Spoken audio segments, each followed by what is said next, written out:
नमस्कार, आप देख रहे हैं देश रोजाना। मैं हूं बेनजीर हाशमी। बुलेटिन में बात करेंगे हरियाणा की बड़ी और खास खबरों की। पंचकुला के रामगढ़ स्थित TBRL रेंज में 31 मई को उच्च क्षमता वाले बम का टेस्ट करने की तैयारी जारी है। दरअसल इसे लेकर प्रशासन और आसपास के गांवों में अलर्ट जारी कर दिया गया है। परीक्षण के दौरान विस्फोट से निकलने वाले कण करीब 1.5 किलोमीटर तक आसमान में और 2 किलोमीटर तक जमीन में फैल सकते हैं। इसी वजह से लोगों को तय समय तक घरों के अंदर रहने की सलाह दी गई है। आपको बता दें कि TBRL की तरफ से जारी एडवाइजरी में स्थानीय प्रशासन और आसपास के गांवों को सतर्क रहने के निर्देश भी दिए गए हैं।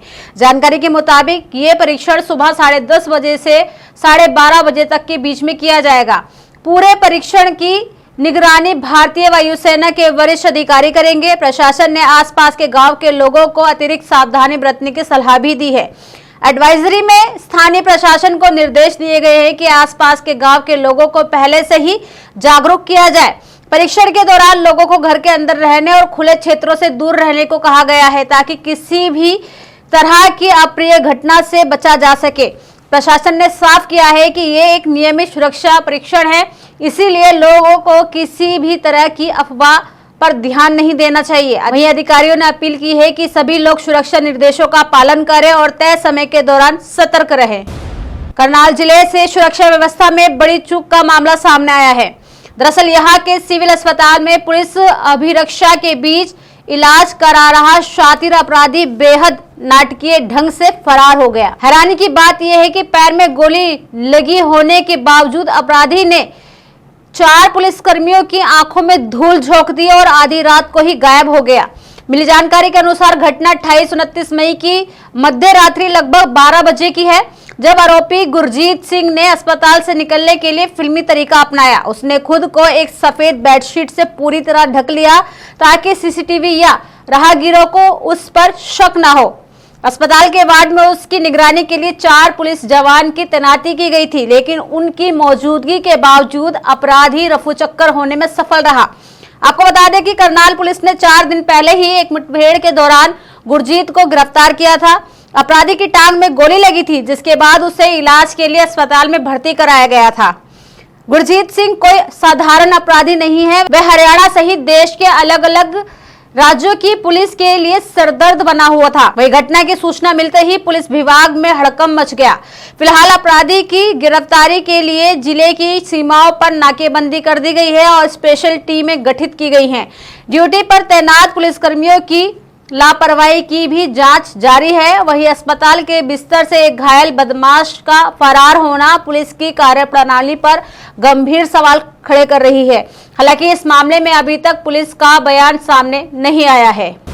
गुरुग्राम में बढ़ती कूड़े की समस्या और बंदवाड़ी लैंडफिल साइट को लेकर केंद्रीय मंत्री मनोहर लाल खट्टर एक्शन मोड में नजर आए। दरअसल उन्होंने अधिकारियों और पार्षदों के साथ मैराथन बैठक कर शहर की सफाई व्यवस्था और कूड़ा निस्तारण की स्थिति की समीक्षा की। बैठक में सफाई व्यवस्था को दुरुस्त करने के लिए कई अहम फैसले लिए गए। आपको बता दें कि केंद्रीय मंत्री मनोहर लाल ने कहा कि अब बंदवाड़ी लैंडफिल साइट की मॉनिटरिंग वे खुद ही करेंगे। उन्होंने अधिकारियों को निर्देश दिए कि साइट पर काम कर रहे ठेकेदारों की मशीनरी बढ़ाई जाए ताकि कचरे के निस्तारण की प्रक्रिया में तेजी लाई जा सके। उन्होंने जरूरत पड़ने पर नए ठेकेदार नियुक्त करने की बात भी कही। बताते चले कि मनोहर लाल ने कहा कि गुरुग्राम की सफाई व्यवस्था की हर महीने समीक्षा की जाएगी और किसी भी स्तर पर लापरवाही बर्दाश्त नहीं की जाएगी। टेंडर प्रक्रिया के नियमों में बदलाव किया जाएगा और काम छोड़कर भागने वाले ठेकेदारों को ब्लैकलिस्ट किया जाएगा। केंद्रीय मंत्री ने आगे कहा कि स्वच्छ भारत मिशन के तहत देश के बड़े शहरों में लगातार स्वच्छता को लेकर बैठकें की जा रही हैं। गुरुग्राम की सफाई व्यवस्था को बेहतर बनाना सरकार की प्राथमिकता है। बैठक में शहर में कूड़ा उठान, डंपिंग और निस्तारण व्यवस्था को लेकर भी विस्तार से चर्चा की गई। सिरसा में वीरवार रात को आए एक बवंडर ने तबाही मचा दी। दरअसल बवंडर के कारण 5-6 घरों में आग लग गई और पशु बाड़े में बंधे 6 पशु भी आग में जिंदा जल गए। घरों में बैठे लोगों ने मुश्किल से अपनी जान बचाई और घरों से बाहर निकले। आग इतनी भयानक थी कि लोगों में कुछ समझ नहीं आया और न ही पशुओं को बचा सके। जानकारी के अनुसार ये घटना शहर के बाहरी और भंभूर खुर्द गांव एरिया की है और इसमें काफी नुकसान हुआ है। पशुवाड़े में आग लगने से जहां पर पशु बंधे हुए थे वह वहीं रह गए। पशुओं को जान बचाने तक का मौका नहीं मिला और न ही किसी ने उन्हें खूंटे से खोला। करीब 6 पशु आग में जलकर राख हो गए। लोगों ने बताया कि पश्चिमी दिशा से आग का एक गोला सा आया और पशुवाड़े के साथ साथ घरों में भी आग लग गई। तो वही पशुवाड़े की छत उखड़कर दूर जा गिरी और गनीमत ये रही कि छत किसी पर नहीं गिरी। लोगों ने बताया कि हर घर में 7-8 लाख का नुकसान हुआ है। पशुओं के लिए 50-60 क्विंटल तूड़ी व चारा खुले में ढक कर रखा था, जो भी आग में जलकर राख हो गया। मकान व पशु मालिकों का कहना है कि सरकार व प्रशासन उनके लिए मुआवजे की जल्द व्यवस्था करे, वरना वे नुकसान से कभी नहीं उभर पाएंगे।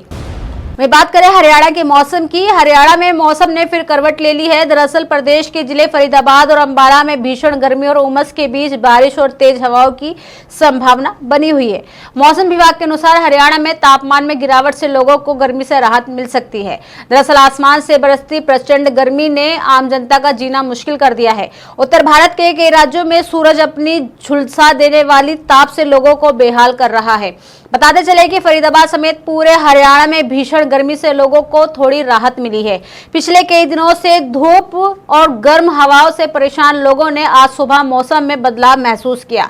फरीदाबाद, गुरुग्राम, अंबाला, हिसार, करनाल, रोहतक, पलवल, मेवात, महेंद्रगढ़, सिरसा, सोनीपत और चरखी दादरी समेत कई जिलों में तापमान में गिरावट दर्ज की गई है। कहीं हल्की बारिश तो कहीं बूंदाबांदी होने से मौसम सुहावना बना हुआ है।